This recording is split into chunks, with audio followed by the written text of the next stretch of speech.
شاید ہمارے اندر زور تھا، تم تو بڑے کمزور تھے، تم تو وہاں پس رہے تھے، لیکن خدا نے اپنی قدرت کے زور سے فرعون پر مصیبتیں، اس پر عذاب نازل کیے اور تمہیں میں نے وہاں سے نکال لیا۔ اس لیے خدا کہتا ہے، جب ہم استثنا 9 باب اور پڑھتے ہیں، لکھا ہے، اور جب خداوند تیرا خدا، اس کی 4تھی آیت سے، اور جب خداوند تیرا خدا ان کو تیرے آگے سے نکال چکے تو اپنے دل میں یہ نہ کہنا کہ میری صداقت کے سبب سے خداوند مجھے اس ملک پر قبضہ کرنے کو یہاں لایا ہے۔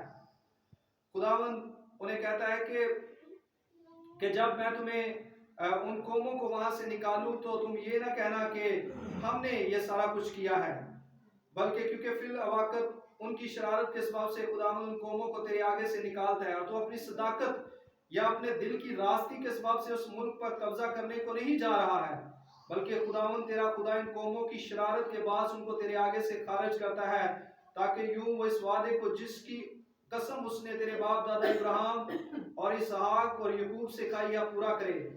غرض تو سمجھ لے کہ خداوند تیرا خدا تیری صداقت کے سبب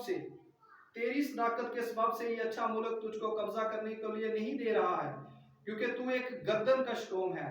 اس بات کو یاد رکھ اور کبھی نہ بھول کہ تو نے خداوند اپنے خدا کو بیابان میں کس طرح غصہ دلایا، بلکہ جب سے تم ملک مصر سے نکلے ہو تب سے اس جگہ پہنچنے تک تم برابر خداوند سے بغاوت ہی کرتے رہے ہو، اور حورم میں بھی تم نے خداوند کو غصہ دلایا، چنانچہ خداوند ناراض ہو کر تم کو نیست و نبود کرنا چاہتا تھا۔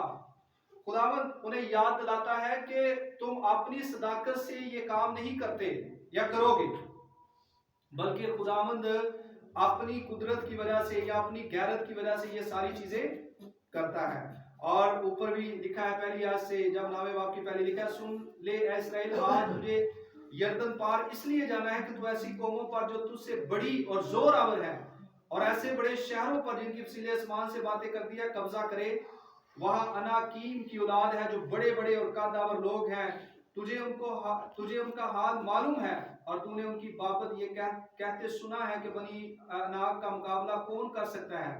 پس تو آج کے دن جان لے کہ خداوند تیرا خدا تیرے آگے آگے بسم کرنے والی آگ کی طرح پار جا رہا ہے، اور وہ ان کو فنا کرے گا اور وہ ان کو تیرے آگے پست کرے گا، ایسا کہ تو ان کو نکال کر جلد ہلاک کر ڈالے گا، جیسا خداوند نے تجھ سے کہا ہے۔ خداوند انہیں کہتا ہے کہ آگے بھی میں یہ کام کروں گا، اور خداوند پیچھے بھی یہ کام کرتا رہا ہے، بڑے بڑے خدا کام کرتا رہا ہے، اتنے بڑے خدا نے کام کیے کہ خدا نے بحر کلثم کے 2 حصے کر دی۔ اس لیے خدا انہیں یاد دلاتا ہے کہ تم نے یہ اپنی قدرت سے نہیں کیا، بلکہ میں نے یہ کیا ہے۔ کس نے؟